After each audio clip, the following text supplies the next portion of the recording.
اچھا یہ آپ کو بھی میں نے کلپ دکھایا مفتی حنیف قریشی صاحب کا، جس میں وہ سورہ نساء آیت نمبر 64 سے جو استدلال لے رہے ہیں کہ اگر کوئی بندہ گناہ کر لے تو وہ نبی صلی اللہ علیہ وسلم کے پاس جائے گا اور نبی صلی اللہ علیہ وسلم اس کی مغفرت کریں گے تو تب وہ اللہ قبول کرے گا. تو کائنڈلی اس کی ذرا مفتی حنیف قریشی صاحب اللہ تعالیٰ ان کو جزائے خیر دے، جو وہ ناسبیت کے خلاف کام کر رہے ہیں، لیکن وہ جو کتاب و سنت کے عقائد کے خلاف کام کر رہے ہیں، اس پہ اللہ تعالیٰ ان کی اصلاح فرمائے. یہ آؤٹ آف کانٹیکسٹ چیزیں کوٹ کرتے ہیں. میں نے وسیلہ اور توسل کے اوپر ایک پورا لیکچر دیا ہے میرے بھائی، وسیلہ اور توسل کے صحیح احکام و مسائل. اسی میں نے امام ابن تیمیہ کا بھی رد کیا تھا توسل کے مسئلے میں، اور صوفیوں کا بھی رد کیا تھا.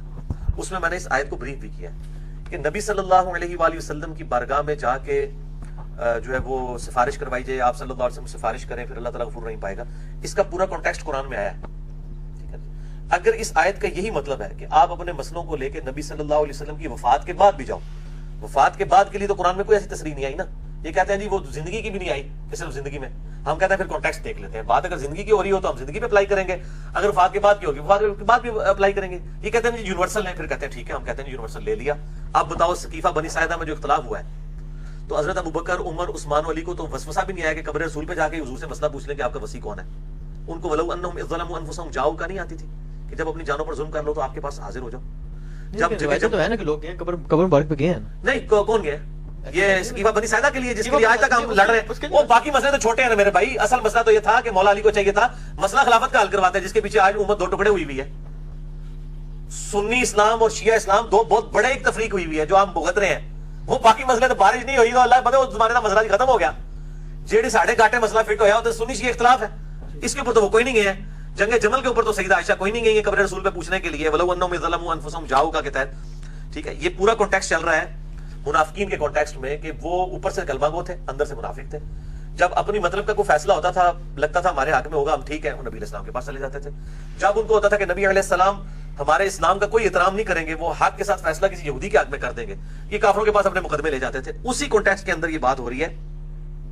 وما ارسلنا اعوذ باللہ من الشیطان الرجیم وما ارسلنا بالرسول الا لیطاع باذن اللہ، اور ہم نے کوئی بھی رسول نہیں بھیجا مگر اس کی اطاعت کی جاتی ہے اللہ کے اذن کے ساتھ. ولو انہم اذ ظلموا، اور جب انہوں نے اپنی جانوں پر ظلم کیا تھا، انفسہم اپنی جانوں پر، جاؤ کا ان کو چاہیے تھا وہ آپ کے پاس آتے، واستغفروا اللہ، اور اللہ تعالیٰ سے استغفار کرتے، واستغفر لهم الرسول، اور رسول اللہ بھی ان کے لیے استغفار کرتے، لوجدوا اللہ توابا رحیما، تو ضرور اللہ تعالیٰ کو بخشنے والا مہربان پاتے. اگلی آیت نہیں پڑھی حنیف قریشی صاحب نے، فلا وربک لا یؤمنون حتی یحکموک فیما شجر بینہم، تیرے رب ہونے کی قسم اے نبی صلی اللہ علیہ وآلہ وسلم، یہ کبھی بھی مومن نہیں ہو سکتے جب تک کہ اپنے جھگڑوں میں یہ آپ کو حاکم نہ مان لیں. بینہم ثم لا یجدوا فی انفسہم حرجا، اس کے بعد اپنے دل میں کوئی حرج بھی نہ محسوس کریں آپ جب فیصلہ کرتے ہیں، مما قضیت، جو آپ فیصلہ کرتے ہیں، ویسلموا تسلیما، اور اس کے سامنے سر تسلیم خم نہ کر دیں. دل سے بھی جب تک آپ کے فیصلوں کو نہیں مان لیتے نا، یہ مومن نہیں ہوں گے. اس میں ساتھ یہ ہے نا کہ یہ مومن نہیں ہو سکتے جب تک کہ آپ سے فیصلہ نہ کروائیں. تو حضرت ابوبکر، عمر، عثمان و علی کی مومنیت ذرا ثابت کریں نا. انہوں نے جب خلافت کے مسئلے میں اختلاف ہوا ہے تو جا کے حضور کی قبر پہ کیوں نہیں فیصلہ کرایا اس آیت کے تحت؟ حنیف قریشی صاحب قیامت تک کے لیے چیلنج ہے. آپ اس آیت کو کہتے ہیں نا جنرلائز ہے. یہ پوری دونوں آیتیں میں نے 64 اور 65 پڑھی ہیں. ہم یہ کہتے ہیں نبی صلی اللہ علیہ وسلم کے زمانے کے منافقین کو یہ کہا گیا کہ تمہارا یہ کام تھا کہ تم نے نبی کے ساتھ بدعہدی کی ہے، پہلے نبی سے جا کے معافی مانگو، اس کے بعد نبی آپ کے لیے سفارش کرے کہ ہاں یہ آپ صحیح طریقے سے زندگی گزاریں گے. اور اس کے ساتھ یہ ہے کہ یہ مومن نہیں ہو سکتے ہیں منافقین، اوپر سے کلمہ گو سے، جب تک تم ہر فیصلے میں ان کو حاکم نہ مان لو. اگر حضرت ابوبکر اور عمر، عثمان و علی ہر فیصلے میں نبی علیہ السلام کو حاکم مانتے تھے نا، تو پھر خلافت کا جب اختلاف پیدا ہوا، آپ نے تو اپنا خلیفہ کسی کو نہیں بنایا، صحابہ کے اجماع سے چنا گیا حضرت ابوبکر صدیق کو. 6 مہینے تک حضرت علی نے بھی بیعت نہیں کی ہے. حضرت علی قبر رسول پہ جا کے کہتے ہیں یا رسول اللہ وسلم قرآن میں ہے فلا وربک لا یؤمنون حتی یحکموک، تو آپ فیصلہ کریں. پھر بخاری مسلم میں حدیث ہے کہ ایک سفر کے دوران جب پانی کم پڑ گیا تو حضرت عمر نے حضور کو ایک پیالہ دیا، آپ نے اپنی مبارک انگلیاں اس میں رکھی تو چشمہ جاری ہو گیا. لیکن صحیح بخاری میں 1010 نمبر حدیث ہے کتاب الاستسقاء میں، حضرت عمر کے دور میں جب قحط پڑا تو وہ کہتے ہیں اللہ جب تک تیرے نبی ہمیں موجود تھے ہم ان کو لاتے تھے توسل کے طور پہ، آپ تیرے نبی کے چچا کو لے کے آئے اور ان کی دعا کی برکت سے بارش شروع ہوگی. انہوں نے تو نہیں کہا کہ ولو انہم ظلموا انفسہم جاؤ کا کہ تحت چونکہ ہم آپ کی مبارک زندگی میں بھی پیالہ پیش کرتے تھے لہذا وفات کے بعد بھی پیش کر رہے ہیں. ٹھیک ہے، تو یہ دو بالکل الگ چیزوں کو آپس میں جوڑتے ہیں اور ایک رزلٹ نکال دیتے ہیں. میں نے اب ان کو یہ پھکی دے دی ہے کہ سیدہ فاطمہ کا جو فدق والا مسئلہ ہوا ہے یہ بھی مانتے ہیں. حضرت فاطمہ اور ابوبکر نے جا کے قبر رسول پہ کیوں نہیں فیصلہ کروایا؟ فلا وربک لا یؤمنون حتی یحکموک. اب یا تو وہ کہیں کہ یہ قرآن کی اس آیت کو نہیں مانتے تھے تو کہ یہ خود ہی جائیں گے وہ تو مانتے تھے، یا اس کا مطلب ہے تو فہم کوئی نہیں، تو بزرگ باب نے تو غلط فہم دسیا. اس کا تعلق یہ تھا کہ آپ صلی اللہ علیہ وسلم جب سامنے موجود ہیں. آج بھی کہتے ہیں جی وہ کسی کا مسئلہ ہوتا تھا حضور کے پاس. بھائی آج بھی اللہ کے نبی ہمارے سامنے موجود ہوں تو ہم انہی کے پاس ہی جائیں گے, لیکن آج ہماری ان سے کمیونیکیشن نہیں ہو سکتی ہے.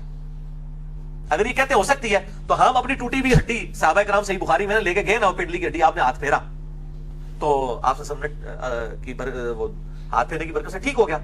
ہم ان سارے مولویوں کی پاؤں کی نا پنڈلی کی ہڈیاں توڑتے ہیں اور ان کو ویزا بھی لے کے دے دیتے ہیں, چلیں حرمین کا جا کے قبر رسول پہ عرض کرے اور اپنی ٹانگ ٹھیک کروا کے لے. لیکن اللہ کے نبی اگر قبر رسول سے باہر موجود ہوں, مسجد نبی میں بیٹھے ہوئے ہوں, میں کہتا ہوں یقیناً ٹھیک ہو جائے گی. تو اس کا مطلب ہے آپ کی وفات کے بعد پروٹوکول ڈیفرنٹ ہے, زندگی میں ڈیفرنٹ ہے. نہیں, اگر اس کا جواب وہ لوگ یہ دیں, وہ کہ جی آپ کی ٹانگ کی ہڈی توڑتے ہیں, آپ اللہ کو کیا جوڑ ہمارا دیں؟ دعویٰ ہی نہیں ہے کہ اللہ جوڑے گا. کیوں نہیں جوڑے گا؟ ہمارا دعویٰ نہیں قدرت تو رکھتا ہے. نا اللہ تعالیٰ قدرت, اللہ تو یہ بھی قدرت رکھتا ہے کہ میں دعا کروں اور یہ ساری اکیڈمی سونے کی بن جائے. لیکن اللہ نے کہیں قرآن میں نہیں کہا کہ تم دعا کرو گے تو اس طرح کی دعا قبول بھی کی جائے گی. دنیا کو اللہ نے فزیکل فینومینا آف نیچر کے ساتھ جوڑا ہوا ہے. اللہ کا تو کہیں دعویٰ ہی نہیں ہے میرے بھائی. اللہ تو کہہ رہا ہے آپ نے کرنا ہے جو کچھ کرنا ہے. اچھا, اللہ نے کب کہا ہے کہ جی جب تمہاری ہڈی ٹوٹ جائے تو تم دعا مانگنا شروع کر دو کہ اللہ میری ہڈی جوڑ دے اور تم جو ہے وہ علاج کرانے کے لیے نہ جاؤ. اللہ نے تو دنیا کو جوڑا ہی اسباب کے ساتھ ہے. وَتَعَاوَنُوا عَلَى الْبِرِّ وَالتَّقْوَىٰ وَلَا تَعَاوَنُوا عَلَى الْإِثْمِ وَالْعُدْوَانِ. اس نے تو نبی علیہ السلام کو بھی کہا کہ اے نبی ہم نے صحابہ کرام کے ذریعے آپ کے ہاتھوں کو مضبوط کیا. ٹھیک ہے نا, ہمارا تو دعویٰ نہیں ہے. یہ فوراً اللہ کے اوپر لے آتے ہیں اور کہتے ہیں اللہ کر دے. بھائی اللہ کے بارے میں ہمارا کم دعویٰ ہے. اللہ تو فزیکل فینومینا آف نیچر کے ساتھ جوڑا ہوا ہے. وہ کہتا ہے سر مجھ سے دعا کرو, فزیکل فینومینا آف نیچر میں آپ محنت کرو تو میں تمہاری مدد کروں گا. ہاں اللہ سے ہم کب کہیں گے؟ اللہ کہتے ہیں اسباب کو اختیار کرو, یعنی میں ڈاکٹر کے پاس جاؤں گا, اپنی ہڈی سیدھی کرواؤں گا, اس کے بعد میں اللہ سے دعا کروں گا کہ یا اللہ یہ صحیح طریقے سے جڑ بھی جائے, کیونکہ بعض اوقات وہ ٹیڑھی بھی جڑ جاتی ہے, پھر وہ توڑ کے دوبارہ کرنی پڑتی ہے. یہ سارا ہیلا کر کے اس کے بعد میں اللہ سے دعا کروں گا.